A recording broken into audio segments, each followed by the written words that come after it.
ଆଜିର ଏଠି ପବିତ୍ର ସନ୍ଧ୍ୟା ସତ୍ସଙ୍ଗ ଚାରିକ ସମାନ ଆମର ଅନ୍ତର୍ଗତ ଅନୁଯାୟୀ ପ୍ରସ୍ତୁତ ପାରବନ୍ଦ ଭକ୍ତବନ୍ଦ ସାଧୁସାଧୁ ସ୍ନେହମୟ ସୁଭକ୍ଷଣାରେ ପବିତ୍ର ପରମ ପ୍ରକୃତିଙ୍କର 133ତମ ଦିବସ ଯେଉଁମାନେ ପାଳନ କରୁଛେ ପ୍ରତି କେନ୍ଦ୍ରରେ ପ୍ରତି ମନ୍ଦିରରେ ସେହି ଅବସରରେ ଆମମାନଙ୍କୁ ସତ୍ସଙ୍ଗ ପ୍ରଦାନ କରିଛନ୍ତି ସାମାନ୍ୟ ଗିରୀଶ ଭାଇ ତଥା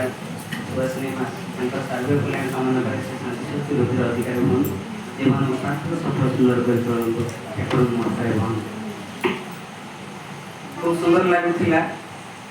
এই যে মধুময় পরিবেশ সৃষ্টি হয়েছে আজি যে পরম প্রেমময়ଙ୍କର সেই বড় বউ পরমারাধ্যা জগত জননী শ্রী বড়মাଙ୍କର এই যে শুভ জন্ম দিবস ভক্ত প্রশ্ন করুছি ঠাকুর এই যে শ্রী শ্রী লক্ষ্মী মা কিপরি ভক্তটি প্রশ্ন করুছি পরম প্রেমময় সেতবে কହୁଛନ୍ତି অনেকটা শারদা মণিଙ୍କ পরি এই যে পরমহংস রামকৃষ্ণ পরমহংসଙ୍କର ସହଧର୍ମିଣୀ ଯେ ଶାରଦାମଣି ଅନେକଟା ଶାରଦାମଣିଙ୍କ ପରି ସେ କେତେବେଳେ ବି ପରମ ପ୍ରେମମୟଙ୍କର ଅନିଚ୍ଛା ସତେ କିଛି ବି କରିନାହାନ୍ତି ସେ ସବୁବେଳେ ଅନୁସନ୍ଧିତୁ ସେବା କରନ୍ତି ପରମ ପ୍ରେମମୟଙ୍କର କ'ଣ ଆଜ୍ଞା ହେବ ସେ ହେଉଛନ୍ତି ପରମ ସାଧିକା ଏ ଯେ ପରମ ପ୍ରକୃତି ସେ ହେଉଛନ୍ତି ପରମ ସାଧିକା ତାଙ୍କୁ ସାଧନା କରିବାକୁ ପଡ଼େନି ସେ କେବଳ ପରମ ପ୍ରେମମୟଙ୍କର ଅନୁମତି କେବଳ ତାଙ୍କର କେତେବେଳେ ଆଜ୍ଞା ହେବ କ'ଣ ସେ ଚାହୁଁଛନ୍ତି ଏମିତି ଦିନେ ଭକ୍ତ ଜନ ପରିବେଷ୍ଟିତ ଠାକୁର ଆଲୋଚନା ଭିତରେ ଠାକୁର ଯେ ଲବଙ୍ଗ ଖାଉଥାନ୍ତି ହଠାତ୍ ତାଙ୍କ ଗଳାରେ ସେ ଲବଙ୍ଗଟା ଲାଗିଯାଇଛି ସେତେବେଳେ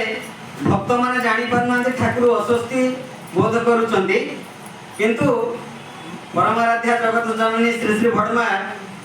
ସେ ଯେତେବେଳେ ଚାଲି ଯାଆନ୍ତି ଶବ୍ଦ ହୁଏନି କିନ୍ତୁ ସେଦିନ ସେ କ'ଣ କରିଛନ୍ତି ତୀବ୍ର ବେଗରେ ଧାଇଁ ଆସିଛନ୍ତି ପାଣି ଗ୍ଲାସଟେ ଧରିକି ତୀବ୍ର ବେଗରେ ଧାଇଁ ଆସିଛନ୍ତି ତାପରେ ପାଣି ଗ୍ଲାସଟେ ପରମ ପ୍ରେମମୟକୁ ଦେଇଛନ୍ତି ସେ ପାଣି ପିଇବା ପରେ ପ୍ରେମମୟ ସ୍ୱସ୍ତି ଲାଭ କରିଛନ୍ତି କହୁଛନ୍ତି ଆଜି ଯଦି ଏଇ ବଡ଼ ବୋଉ ନଥାନ୍ତା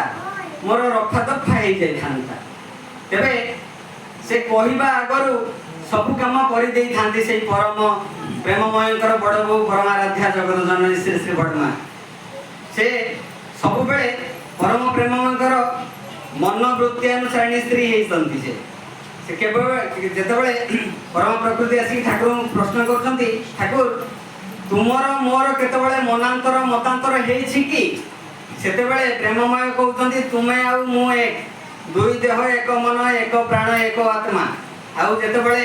ତୁମେ ମୁଁ ଏକ ସେତେବେଳେ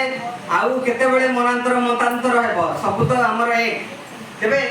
ଠାକୁର ସେତେବେଳେ ବହୁତ ଖୁସି ହେଇକରି କହୁଛନ୍ତି ଏଇ ବଡ଼ ବୋଉ ନଥିଲେ ମୋର ଲୋକ ଜୀବନର ନିରୁଦ୍ବେଗ ହେଇନଥାନ୍ତା ତେବେ ଏଇ ବଡ଼ ବୋଉ ଏଇ ଯେ ପରମ ପ୍ରକୃତି ସେ ହେଉଛନ୍ତି ଏଇ ତୁମର ଠାକୁର ଯେତେବେଳେ ନାରୀ ରୂପ ହେଇକରି ଆସିଥାନ୍ତେ ସେ ସେଇ ବଡ଼ ବୋଉ ଏଇ ଶ୍ରୀ ଶ୍ରୀ ଲକ୍ଷ୍ମୀ ମା ଶୈଶବ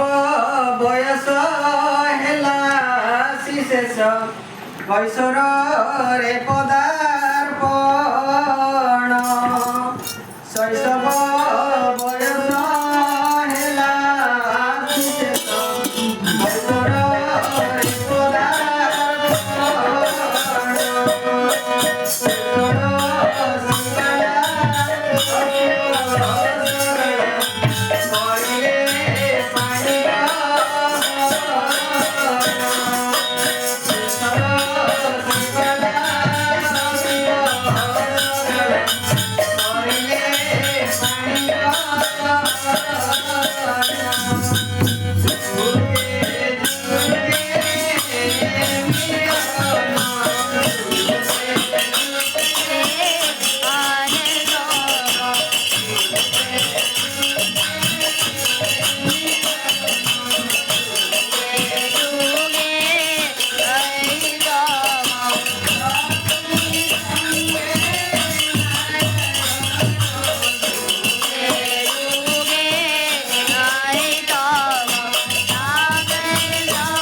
से यौवनर उषा क्षणरू आसिछंती ताको आई ताको शिखेइछंती जानेनी पारेनी नाही तो घरे एतिनी कथा को देवता डरे जानेनी पारेनी नाही तो घरे ए कथा केते बेले कहबुनी ठीक सेही परि पालन करचंती परम प्रकृति ताको जीवन रे अनेक लांछना अनेक गंजना सब किछि सहयोग करचंती शहर चरम अवस्था भी से सब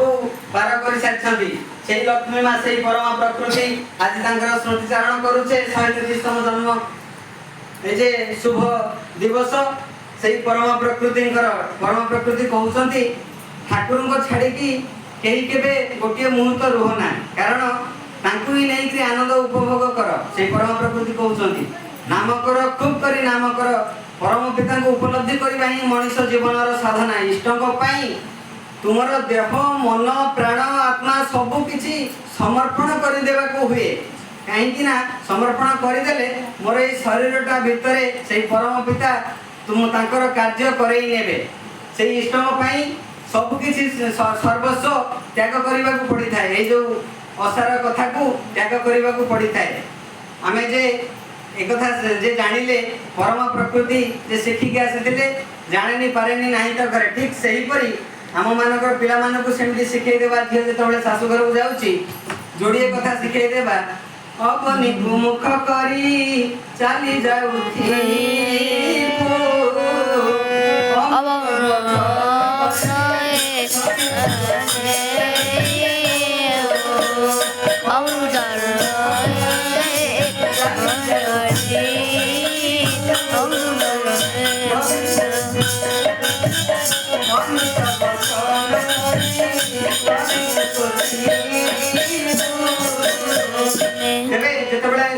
ससुर घरे कहीं किसी कहती से उत्तर देवुनि सब बड़े नम्र होकरी मुह को तल को रखिक चलुबू यही कथा शिखी देवा ये आम मानकर पिला मानकू तेरे परम प्रकृति एत कथा आम जानूचे खाली लक्ष्य रखी चलवा किंतु पूजा कले किसी हुए ना तांकर जे चरित्र जे गुण सबुतक आम मान चरित्र में पुड़े तोड़ा हम से परम पिता खुशी हे मन लक्ष्य मनुष्य शेष में अशेष कल्याण कामना रोचे जय।